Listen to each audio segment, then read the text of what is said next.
Qual buon tempo ti porta? Beato chi ti vede. È inverno del diavolo, eh?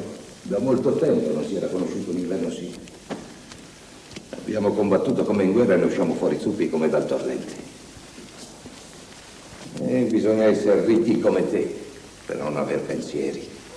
Anche noi ne abbiamo avuto da pensare. Tu? Io cosa? Forse non ho pensieri io? Sì, tu ne hai. Ma è comodo pensarli accanto al fuoco, con tutte le cose ben aggiustate attorno. E le cose fuori? Ah, è vero. Maledetto il peccato mortale, le cose fuori, sì. Il cuore che va come una vela sul mare in tempesta. Sebastiano, il mio cuore dentro. È dentro come in una cassa.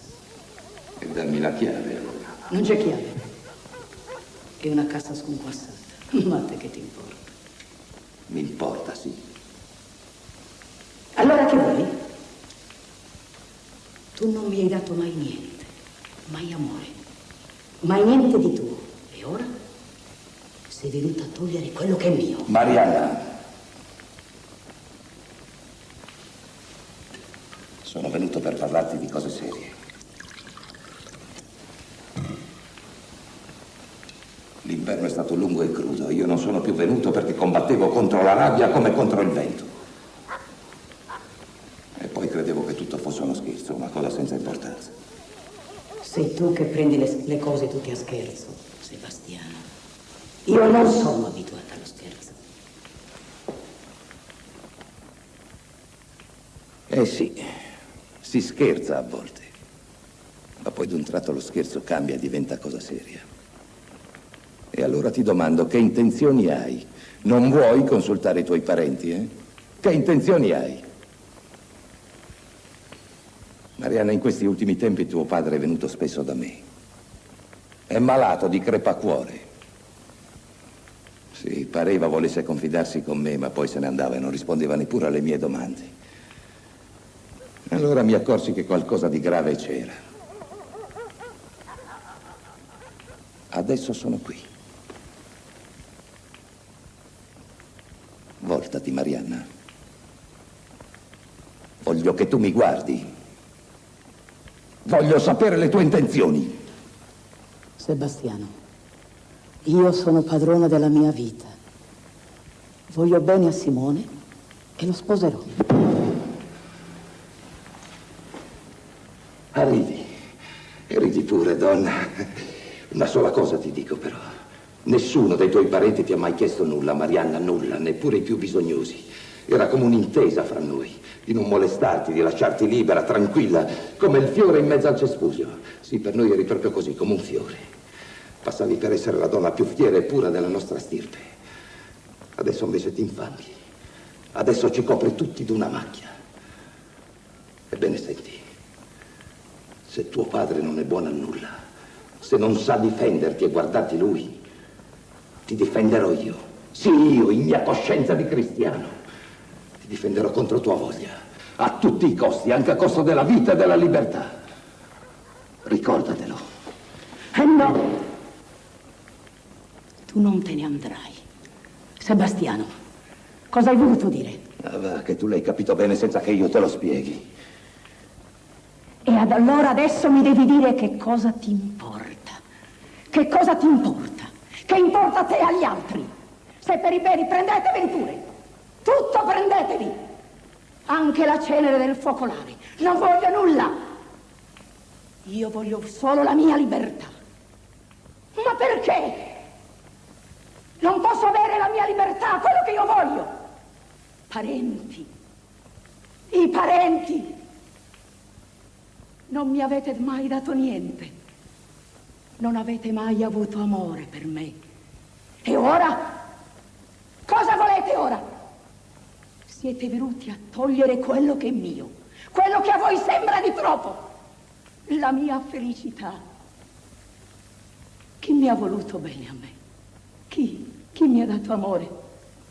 E se qualcuno mi avesse dato amore, mi sarei buttata io fra le braccia d'un servo. Simone Sole. Un servo, un mandriano, uno che non è stato capace di crearsi una sorta di libertà. E neppure è stato capace di fare il bandito. Ma è un uomo da te, Simone. Ma che cosa ti ha incantata di lui? Ma è la disperazione. Ero sola, come una fiera nel bosco. Ero sola.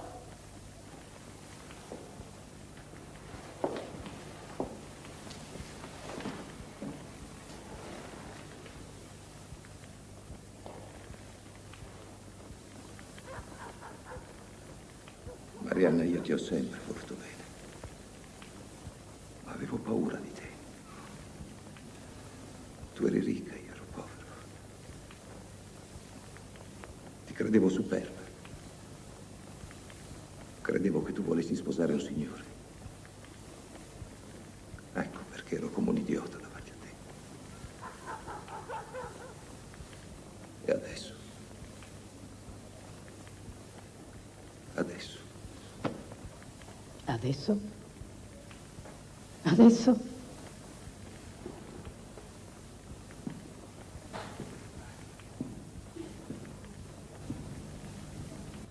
Ti ho ucciso io. Ti ho ucciso la mia cattiveria. Perdonami, Simone. Non andartene così. Non fare come ho fatto io, di tacere, di dire solo parole cattive. Perdonami. Non parlare se non vuoi. Tanto so tutto lo stesso. Non hai più niente, Simone. Forse è giusto che tu debba andartene. Ma non abbiamo più niente. Mi hai dato tanto. Mi hai dato l'amore, che è una cosa grande. Io non l'ho saputo tenere. Perdonami, ma io volevo di più da te. Volevo l'anello da te. L'anello che non esiste se non dove incomincia l'arcobaleno. Mi hai dato la vita. Mi hai dato il sangue. Simone, cuore mio. Avevano ragione le tue sorelle, che dovevi diffidare di me. Lo vedi, uomo? Tu volevi correre e volevi travolgere il buto con l'impeto del tuo petto. E invece sei stramazzato nel più bello. Così imparerai. Te l'aveva mandato a dire che Marianna, oltre al babbeo del padre, aveva ancora qualche parente. E adesso l'hai veduto. L'hai veduto. Lui voleva difendere l'onore dei Silk, ma non sapeva che ci eravamo lasciati, che era tutto finito. Sebastiano, è la seconda volta che ti dico di andartene. Intendi? Vattene. E non mettere più piede in casa mia.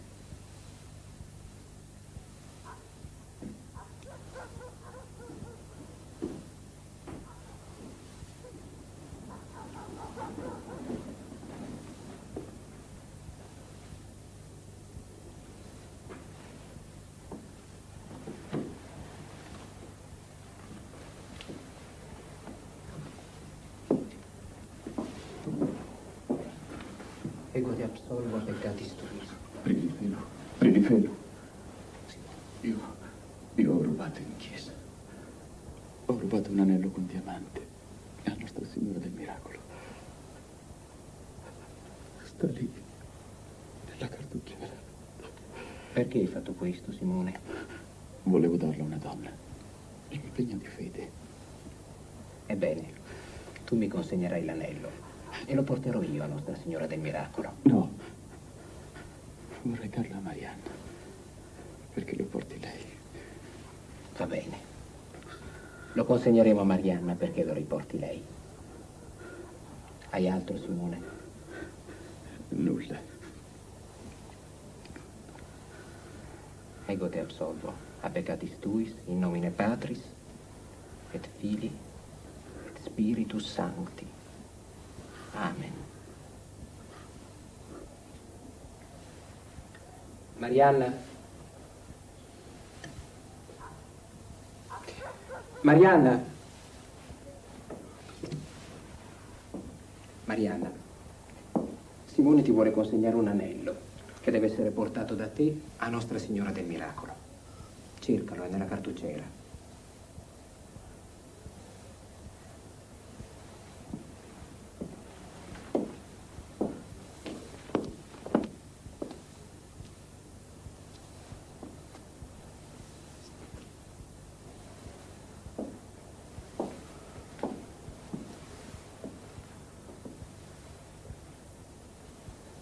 È questo, Simone?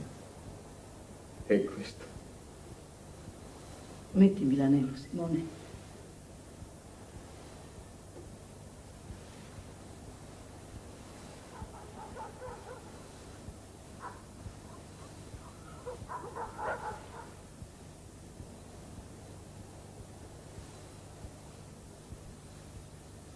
Queste furono le loro nozze. Ella non avrebbe più sentito il passo di lui sulla terra, ma era lui adesso che doveva sentire il passo di lei sulla terra e aspettarla al limite dove comincia la libertà vera.